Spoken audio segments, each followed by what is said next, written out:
అదరగొట్టే కారం రంగు రుచి ఆచి కారం పొడి. జూబ్లీహిల్స్ ఉప ఎన్నికకు మరికొద్ది గంటలు నామినేషన్ విడుదల కానుంది.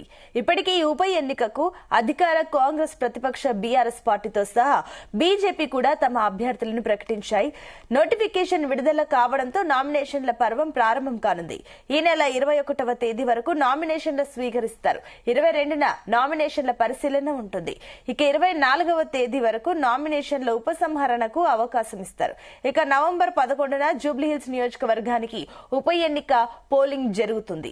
ఇక ఇదే నెల 14న ఓట్ల లెక్కించి రిజల్ట్ కూడా ప్రకటిస్తారు.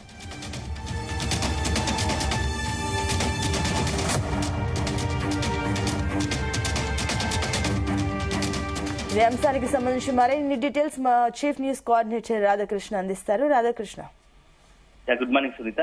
జూబ్లీహిల్స్ ఉప ఎన్నిక రాష్ట్రంలో ఉన్న అత్యంత చాలా ప్రతిష్టాత్మకంగా తీసుకున్న రాజకీయ పార్టీలు ఆ జూబ్లీహిల్స్ ఉప ఎన్నికకు సంబంధించి ఈ రోజు నోటిఫికేషన్ విడుదల కాబోతోంది. సో ఓ రకంగా ఈ రోజు నుంచి నామినేషన్ ప్రక్రియ మొదలు కాబోతోంది. ఇప్పటికే అన్ని రాజకీయ పార్టీలు, ప్రధాన రాజకీయ పార్టీలు అన్ని కూడా తమ అభ్యర్థులను ప్రకటించిన విషయం తెలిసిందే. సో బీఆర్ఎస్ తరఫున మాగంటి సునీత, అదే విధంగా కాంగ్రెస్ తరఫున నవీన్ యాదవ్, ఇక బీజేపీ ఆల్మోస్ట్ ఫైనల్ ఈ రోజు రేపు ప్రకటించే అవకాశం ఉంది.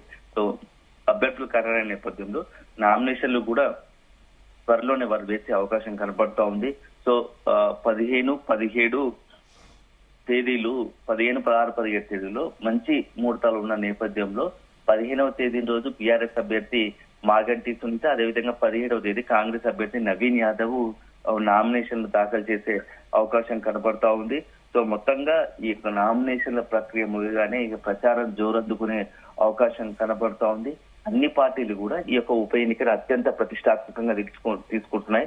సో ఈ యొక్క నెక్స్ట్ ఈ ఉప ఎన్నిక తర్వాత రాష్ట్ర రాజకీయాల్లో అనేకమైనటువంటి అనూహ్య పరిణామాలకు అవకాశాలు కనబడుతూ ఉన్నాయి. ఎందుకంటే అధికార పార్టీ కాంగ్రెస్ కు, అదేవిధంగా బీఆర్ఎస్ కు, ప్రతిపక్షంగా ఉన్నటువంటి బీఆర్ఎస్, బీజేపీ కూడా ఈ ఎన్నిక ఒక సవాల్గా మారబోతా ఉన్నాయి. ఎందుకంటే ప్రజలు ఎవరి వైపు ఉన్నారు అనేది ఇప్పటి వరకు అంటే ఒకరిపై ఒకరు విమర్శలు, ఆరోపణలు చేసుకుంటూ వస్తున్న నేపథ్యంలో ఇప్పుడు ఈ ఉప ఎన్నిక ద్వారా తెలంగాణ ప్రజలు, అదేవిధంగా హైదరాబాద్ ప్రజలు ఎవరి వైపు నిలుస్తున్నారు, అధికార పార్టీ కాంగ్రెస్ వైపా, లేకపోతే ప్రతిపక్ష బీఆర్ఎస్, లేకపోతే బీజేపీ వైపా అనేది ఈ ఉప ఎన్నిక తర్వాత తెలియ అవకాశం కనబడుతోంది.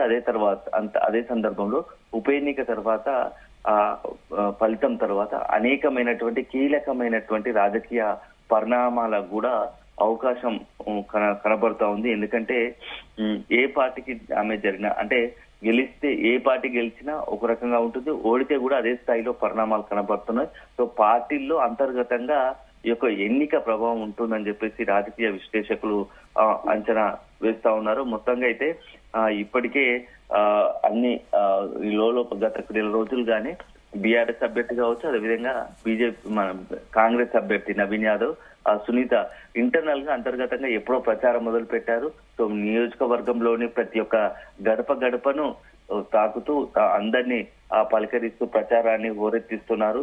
సో ఒకవైపు సెంటిమెంట్ బీఆర్ఎస్ సంబంధించి అభ్యర్థి సునీతకు దివంగత ఎమ్మెల్యేగా ఉన్నటువంటి గోపీనాథ్ మృతితో ఈ ఉప ఎన్నిక వచ్చింది. సో ఉప ఎన్నికకు సంబంధించి బరిలో గోపీనాథ్ భార్యనే రంగంలోకి దిగడం, సతీమణి రంగంలోకి దిగడంతో ఒకవైపు 2 ఆడపిల్లలు నేర్చుకొని ఆమె ప్రచారంలో దిగుతుండడంతో కొంత సెంటిమెంట్ అంశాన్ని బీఆర్ఎస్ ప్రయోగించబోతున్నట్టుగా తెలుస్తా ఉంది. అంటే ఆడపిల్లల్ని 2 తీసుకొని ప్రచారానికి వెళ్తుండడంతో అందరిలో కొంత మానవీయ దృక్పథంతో తండ్రి లేని ఆడపిల్లలు 2 కూడా ఇట్లా రోడ్డుపైకి వచ్చి ఆ ప్రచారం నిర్వహిస్తున్నారు. సో వారికి మాకు అండగా నిలబడాలని చెప్పేసి ఎన్నికల ప్రచారంలో మాగంటి సునీత ఇంటింటికి తిరుగుతుండడంతో కొంత అక్కడ ఉన్నటువంటి స్థానికులను కూడా ఆలోచింపజేస్తోంది. సో ఇదే సమయంలో కాంగ్రెస్ అభ్యర్థి నవీన్ యాదవ్ కూడా అదే స్థాయిలో యువకుడు, గతంలో జూబ్లీహిల్స్ ఎంఐఎం అభ్యర్థిగా రంగంలో దిగిన వ్యక్తి. సో అందరికీ నోట్లలో నానే వ్యక్తి. ముఖ్యంగా యూత్ లో నవీన్ యాదవ్ కు ప్రత్యేకంగా ఫాలోయింగ్ ఉంది. యూత్ తో పాటు అక్కడ ఉన్నటువంటి అందరినీ కూడా ఆ చిన్న పెద్ద తేడా లేకుండా అందరినీ కలుపుకొని పోతాడు.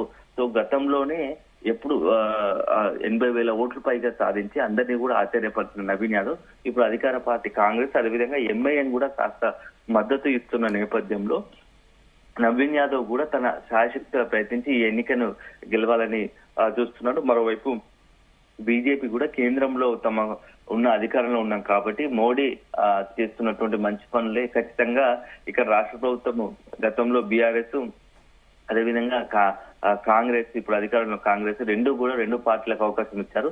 సో బీజేపీకి అవకాశం ఇస్తే ఖచ్చితంగా నియోజకవర్గాన్ని అభివృద్ధి చేస్తాము కేంద్ర నిధులతో అని చెప్పేసి కూడా బీజేపీ చెప్తా ఉంది. అదే సందర్భంలో ఇక మొన్న అసెంబ్లీ ఎన్నికలు కావచ్చు, పార్లమెంట్ ఎన్నికల్లో బీజేపీ అత్యంత ప్రభావం చూపింది. సో ఈ నేపథ్యం జూబ్లీ హిల్స్ లో కూడా ఖచ్చితంగా తమదే విజయం దక్కబోతోంది అని చెప్పేసి కూడా బీజేపీ చెప్పుకుంటూ వస్తుంది.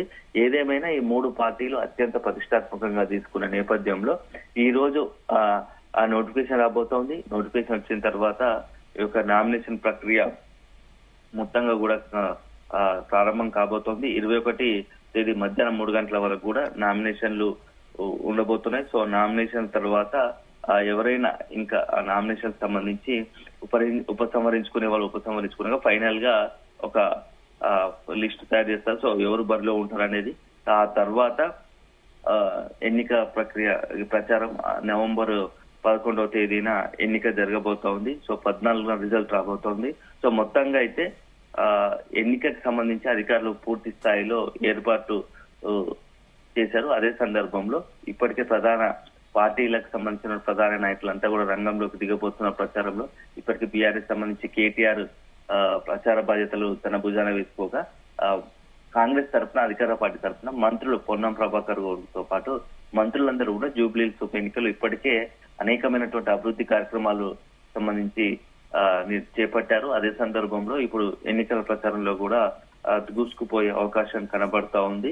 సో ఇదే సందర్భంలో నెక్స్ట్ ఉప ఎన్నికల్లో ఎవరెవరు ఈ మూడు పార్టీలు కాకుండా ఇంకా ఏదైతే ఇతర పార్టీలు ఏమైనా రంగంలోకి దిగిపోతాయా లేకుంటే సంస్థలు రంగంలోకి దిగిపోతాయా అనేది మాత్రం మనం వేచి చూడాలి. ఎందుకంటే ఇప్పటికే నిరుద్యోగ జేఏసీ కూడా కొంత కాంగ్రెస్ పార్టీకి వ్యతిరేకంగా తాము కూడా రంగంలో దిగుతాము, ఎన్నికల్లో తమ సత్తాయిలో చూపుతామని చెప్పేసి నిరుద్యోగ జేఏసీ కూడా ప్రకటించింది. ఇదే కాకుండా ఇంకా ఇతరేతర ఏమైనా ఎవరైనా పోటీలో ఉంటారా అనేది మాత్రం మనం వేచి చూడాల్సి ఉంటుంది. Right Radhakrishna, thank you.